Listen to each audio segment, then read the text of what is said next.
Hi everyone, this is Mineral and Energy Resources, Chapter 5, Geography. And my today's topic is energy and energy resources. And in energy resources, today I'll teach you the conventional sources of energy.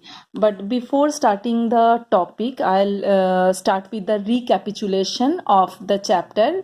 Many of you did not attend the my previous lecture, so you missed it out. So let us start with the recapitulation. So you can see a chart here, flow chart, and it talks about the types of minerals. Minerals are of three types: metallic, non-metallic, and energy minerals. First of all, what is mineral? Minerals are naturally occurring substances which has a particular chemical composition, and from minerals different types of metals are acquired, and in our everyday life we use a lot of minerals as well as metals.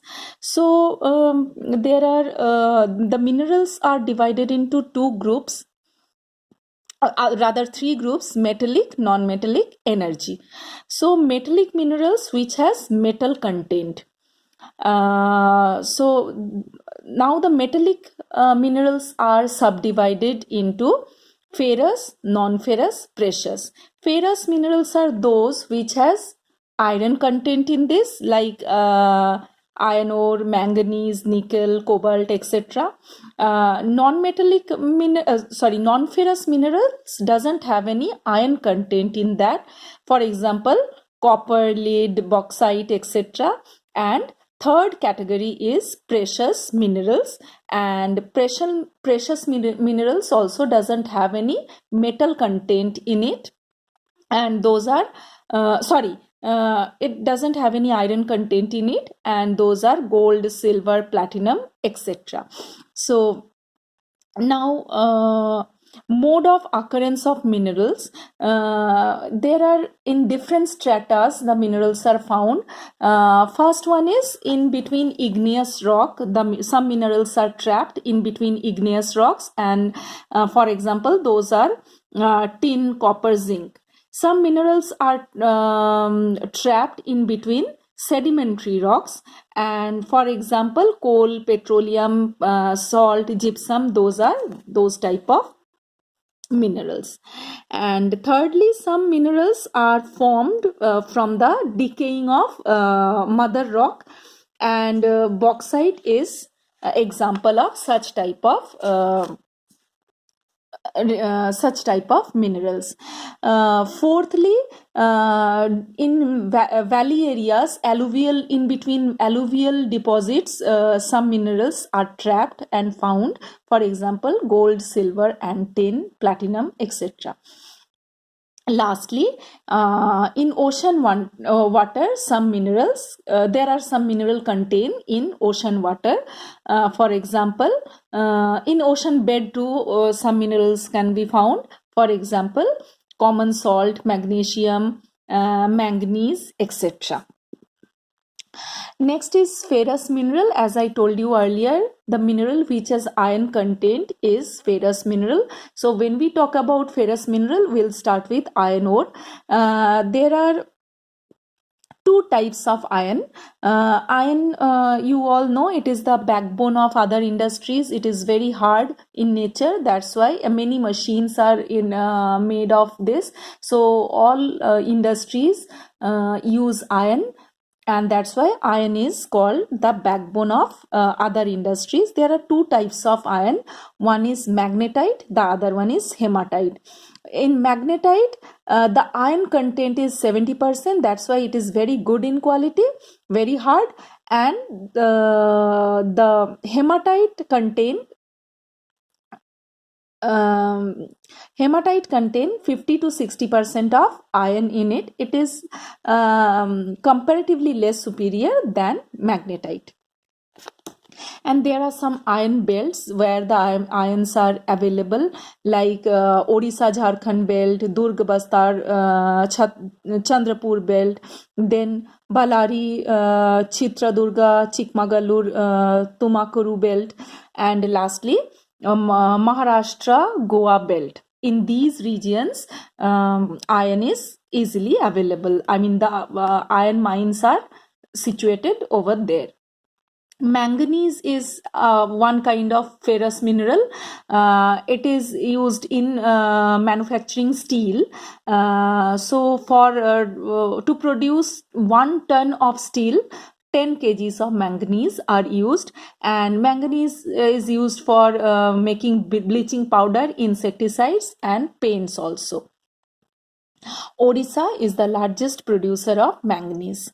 Next is non-ferrous mineral. As I told you, the mineral which does not have any iron content is non-ferrous mineral.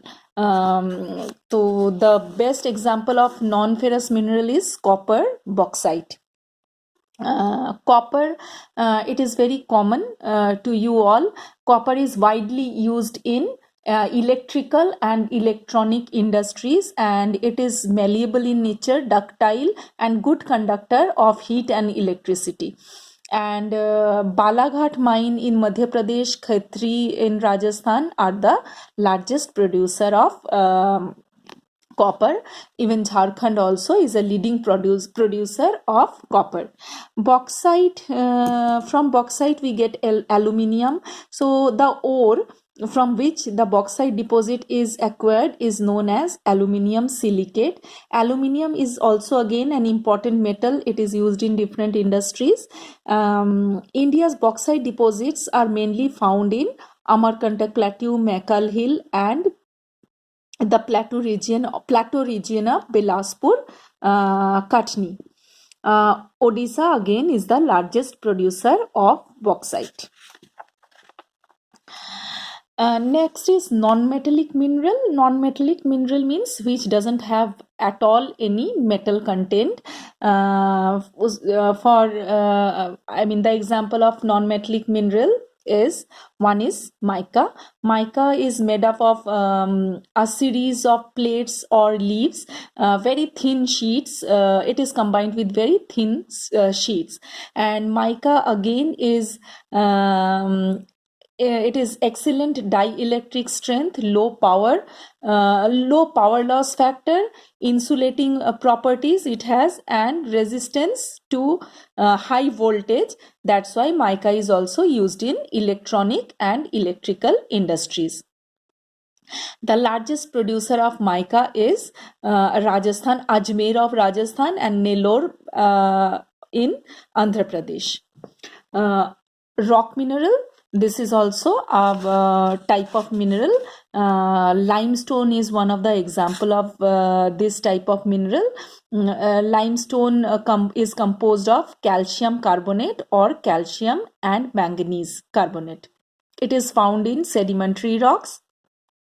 Limestone is used to make cement. It is the basic raw material for cement industry.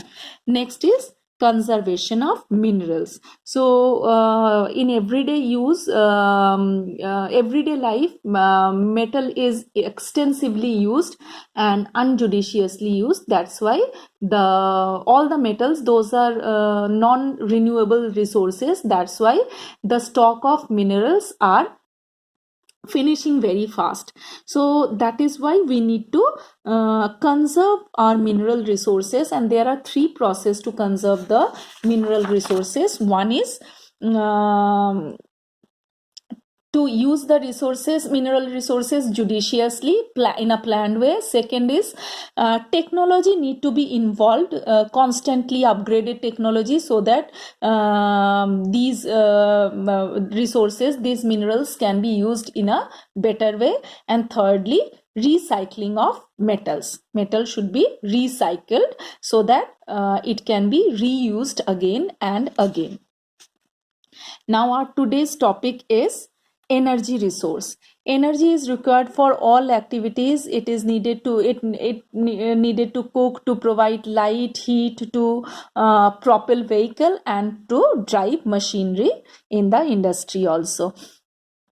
it is generated from fuel like coal, petroleum, natural gas, uranium, etc. And it is the energy resource is classified into two groups: conventional, that is non-renewable, and non-conventional, which means renewable.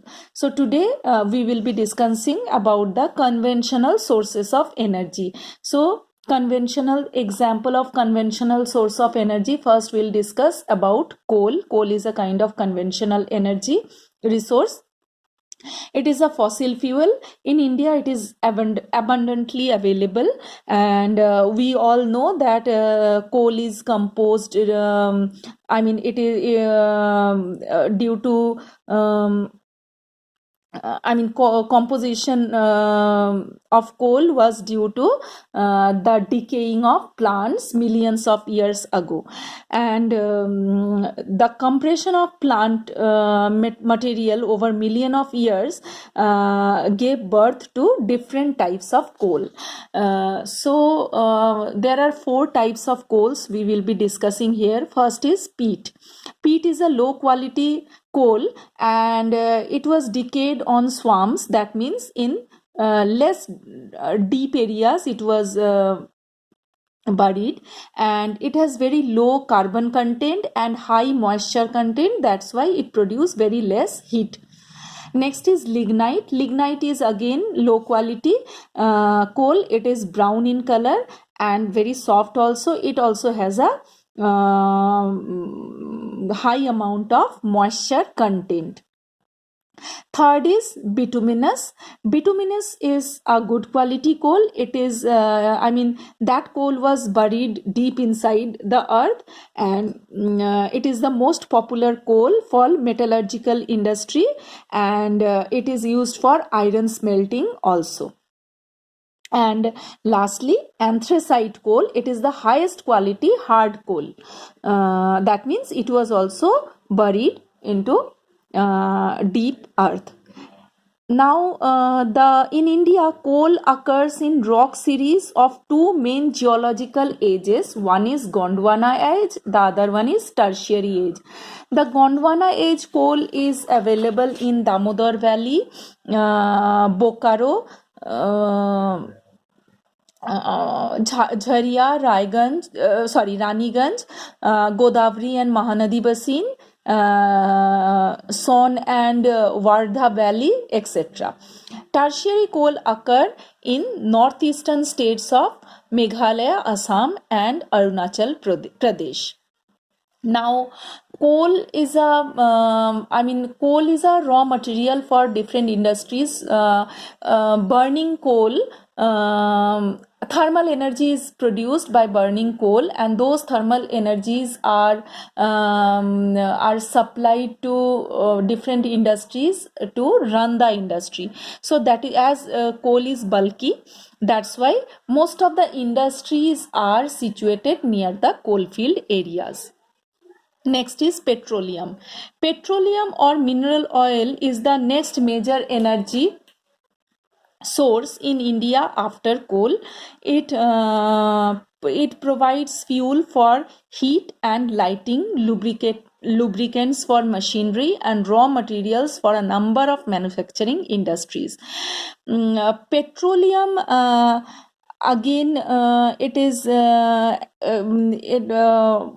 petroleum also are formed due to the decaying of animals, and those were also decayed in between the fault traps of sedimentary rocks. About 63% of India's petroleum is produced in Mumbai High, 18% in Gujarat, and 16% in Assam. Lastly, natural gas. Natural gas is an important clean energy resource found in association with or without petroleum. That means wherever petroleum is found there, and on that place only natural gas can be found, cannot be found, and it is also a raw material for petrochemical industry. Natural gas is considered and environmental friendly because it causes less pollution. Lastly, electricity. Electricity is generated in two ways. Electricity, again, you know, it provides energy. It is a kind of energy, and electricity is produced in two ways. One is hydroelectricity, the other one is thermal electricity. Hydroelectricity is renewable source of energy because it is produced with high flow of water, fast flowing of water, running the turbine. It is produced, and in Damodar Valley, Bhakranangal Dam, Kopili Hydel Power Project, there hydroelectricity is produced. Thermal electricity is generated by using coal and petroleum and natural gases, and this is the non-renewable source of energy. Burning coal and natural gas and petroleum, these thermal electricities are produced. That's it. So for today, this much. Thank you.